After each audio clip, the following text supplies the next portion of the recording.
முருகனின் மயிலும் சேவலும். அத்தகைய முருகப்பெருமான் பக்தர்களால் சண்முகன், முருகன், சுப்பிரமணியன், கந்தன், கார்த்திகேயன் மற்றும் இன்னும் பல பெயர்களில் அழைக்கப்படுகிறார்.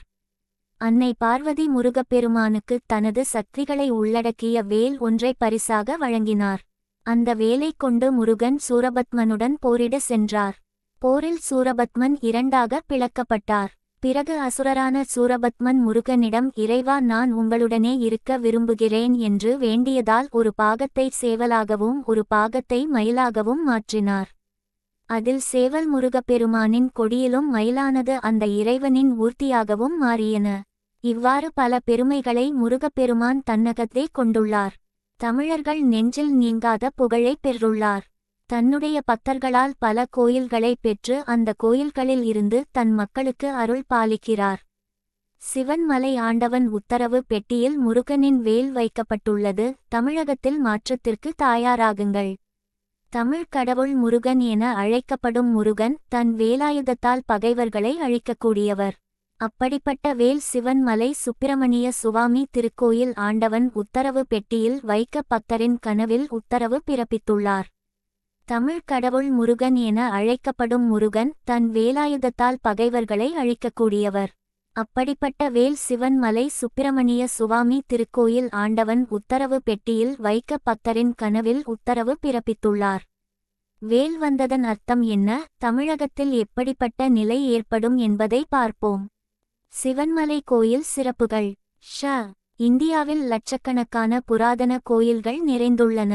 ஒவ்வொரு கோயிலுக்கும் தனிச்சிறப்புகள் உள்ளன. இறைவனின் திருவிளையாடல்களை உணர்த்தும் வகையில் பல்வேறு புராண நிகழ்வுகள் அந்த கோயிலை ஒட்டி நடந்திருக்கும்.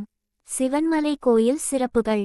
அந்த வகையில் திருப்பூர் மாவட்டத்தில் உள்ள சிவன்மலை மீது உள்ள சுப்பிரமணிய சுவாமி திருக்கோயில் பல சிறப்புகளை தன்னகத்தே கொண்டிருக்கின்றது. இந்த கோயிலில் உள்ள ஆண்டவர் அப்பகுதியை சுற்றியுள்ளோரின் ஒருவரின் கனவில் தோன்றி ஆண்டவர் உத்தரவு பெட்டியில் ஒரு குறிப்பிட்ட பொருளை வைத்து பூஜிக்க வேண்டும் என உத்தரவிடுவார்.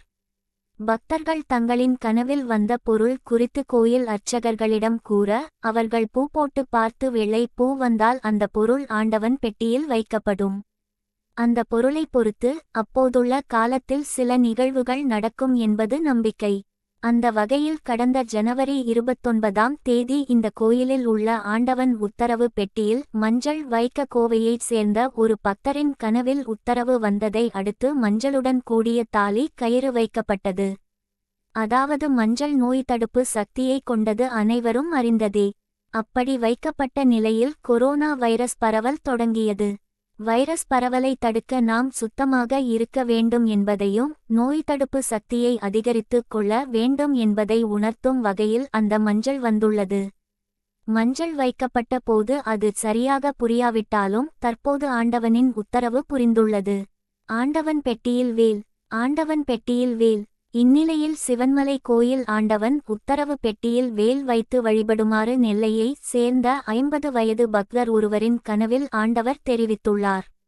பக்தரின் கனவு குறித்து பூ போட்டு பிரசங்கம் பார்த்த அர்ச்சகர் தற்போது வெள்ளியில் ஒரு வேல் செய்யப்பட்டு அது ஆண்டவன் உத்தரவு பெட்டியில் வைத்து வழிபட்டு வருகின்றனர். பக்தரின் ஆச்சரிய பதில். இதுகுறித்து அந்த பக்தர் கூறும் போது, நான் நெல்லையை சேர்ந்தவர். நான் இதுவரை ஒரு முறை கூட சிவன்மலை கோயிலுக்கு சென்றதில்லை. என் கனவில் ஆண்டவர் வந்து உத்தரவு பிறப்பித்தது ஆச்சரியத்தை ஏற்படுத்தியுள்ளது. ஆண்டவரின் கருணை என் மீது பொழிந்துள்ளார் என்றார். வேலின் சிறப்பு. வேல் தமிழ் கடவுள் முருகனின் கையில் இருக்கும் தெய்வீக ஆயுதம் ஆகும். பண்டைய தமிழர்கள் ஈட்டியை போரில் பயன்படுத்தினர். அதுவும் கிட்டத்தட்ட பார்க்க வேல் போன்ற அமைப்பை உடையது. இந்த வேல் முருகனின் அன்னையான பார்வதி தேவி தனது முழு சக்தியை ஒரு வேலுக்குள் அடக்கி அதை தன் மகனுக்கு வழங்கி அரக்கன் சூரபதுமனை அழிக்க வழங்கியதாக புராணக் கதை சொல்கிறது.